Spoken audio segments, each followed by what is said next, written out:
Welcome to RAPIDMINDS Tamil channel. Tamil Nadu teacher education யூனிவர்சிட்டியில் B.Ed படிச்சிருக்கக்கூடிய ஸ்டூடெண்ட்ஸுக்கான important update தான் இந்த வீடியோவில் பார்க்க போகிறோம். வீடியோ பார்க்கறதுக்கு முன்னாடி நம்ம சேனலை மறக்காமல் சப்ஸ்கிரைப் பண்ணிக்கோங்க. B.Ed மாணவர்களுக்கான அனைத்து தகவலும் நம்ம உடனுக்குடன் கொடுத்துக்கிட்டே இருப்போம்.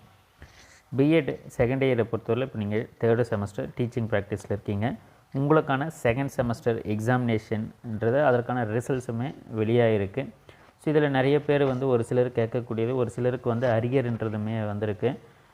4 சப்ஜெக்ட்ஸ்லையுமே பார்த்திங்கன்னா நிறைய மார்க்ஸ் எடுத்திருக்காங்க. ஸோ ஒரே ஒரு சப்ஜெக்டில் ஃபெயில் ஆகிருக்கு. ஸோ இது மாதிரி கேண்டிடேட்ஸுமே இருக்காங்க. ஸோ கட்டாயமாக பார்த்திங்கன்னா ரீவேல்யூவேஷன் அப்ளை பண்ணால் உங்களுக்கு அந்த எலிஜிபிள் மார்க் இருந்ததுன்னா நீங்கள் ரீவேல்யூவேஷன் அப்ளை பண்ணலாம். ஸோ ரீவேல்யூவேஷன் அப்ளை பண்ணால் உங்களுக்கான மார்க்ஸ்ன்றது ஆட் ஆகி வரதுக்கான வாய்ப்புகளுமே இருக்குது. ஸோ அதால் அந்த ரீவேல்யூவேஷன் எப்போது வரும்ன்றது நிறைய பேருக்கான ஒரு டவுட்டாக இருக்குது. கட்டாயமாக பார்த்திங்கன்னா நீங்கள் யூனிவர்சிட்டியிலேருந்து நமக்கு ப்ராப்பராக சர்க்குலர் கொடுப்பாங்க. அதே போல் அதுக்குமே லாஸ்ட் டேட் தருவாங்க ரீவேல்யூவேஷன் அப்ளை பண்ணுறதுக்கு. இது உங்களுடைய காலேஜ் மூலிமா தான் ஸ்டூடெண்ட்ஸ் அப்ரோச் பண்ணணும் இந்த ரீவேல்யூவேஷனை பொறுத்தவரை. ஸோ அதெல்லாம் நீங்கள் உங்களுடைய காலேஜஸில் கான்டாக்ட்லேயே இருங்க, உங்களுடைய டீச்சர்ஸ்கிட்ட நீங்கள் தொடர்பில் இருங்க. கட்டாயமாக அவங்க அதுக்கு ஹெல்ப் பண்ணுவாங்க. ஸோ அதை ரீவேல்யூவேஷன் பற்றி நீங்கள் தெரிஞ்சுக்கணுன்னா நீங்கள் உங்களுடைய காலேஜஸில் தான் கரெக்டாக அதை நீங்கள் ஃபாலோ பண்ணிக்கோங்க. அதால் நீங்கள் எந்த ஒரு மார்க்ஸ் ஒரே ஒரு சப்ஜெக்ட்ஸ் இல்லை 2 சப்ஜெக்ட்ஸில் நீங்கள் ஃபெயில் ஆகிருந்தீங்கனாலும் அப்ளை பண்ணலாம். அந்த எலிஜிபிள் மார்க்கு நீங்கள் கட்டாயமாக இருந்தீங்கன்னா நீங்கள் அப்ளை பண்ணிக்கலாம். ஸோ உங்களுக்கு அந்த எலிஜிபிள் மார்க்கை பொறுத்தவரை 16 மார்க்ஸ் நீங்கள்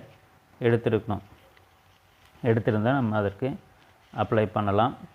அதே போல் டீச்சிங் ப்ராக்டிஸ் எப்போது முடியும்ன்றது நிறைய பேருக்கான ஒரு டவுட்டாக இருக்குது. டீச்சிங் ப்ராக்டிஸை பொறுத்தவரை நீங்கள் எத்தனை நம்பர் ஆஃப் ஒர்க்கிங் டேஸ்ன்றது கம்ப்ளீட் ஆகிருக்கீங்களோ அதை பேஸ் பண்ணி தான் அந்த டீச்சிங் ப்ராக்டிஸுக்கான டேட்டுமே கம்ப்ளீட் ஆகும். இது யூனிவர்சிட்டி இதுக்கு அந்த லாஸ்ட் டேட்டை சொல்லுவாங்களான்றது நிறைய பேர் கேட்குறீங்க.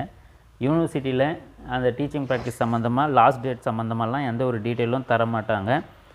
80 டேஸ்ன்றதை மென்ஷன் பண்ணியிருக்காங்க. 80 ஒர்க்கிங் டேஸ்ன்றதை மென்ஷன் பண்ணியிருக்காங்க. 80 working days are 16 weeks. So அதால் நீங்கள் அந்த 80 டேஸை கம்ப்ளீட் ஆகிறது ஒவ்வொருத்தருக்கும் மாறும். ஏன்னா ஒரு சிலர் லீவ் போடாமல் போயிருப்பீங்க, ஒரு சிலர் லீவ் எடுத்து போயிருப்பீங்க.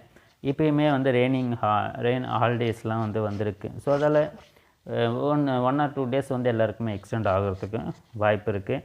அதால் லாஸ்ட் டேட் இதுதான்ன்றது இல்லை, நீங்கள் கம்பல்சரியாக அந்த 80 ஒர்க்கிங் டேஸை நீங்கள் கம்ப்ளீட் பண்ணணும். ஸோ வேறு எந்த தகவல் தேவைப்பட்டாலும் இந்த வீடியோக்குள்ளே கமெண்ட் பண்ணுங்கள். உங்களுக்கான அடுத்தடுத்த தகவல் நம்ம தொடர்ந்து கொடுத்துக்கிட்டே இருப்போம். தேங்க்யூ, தேங்க்ஸ் ஃபார் வாட்சிங்.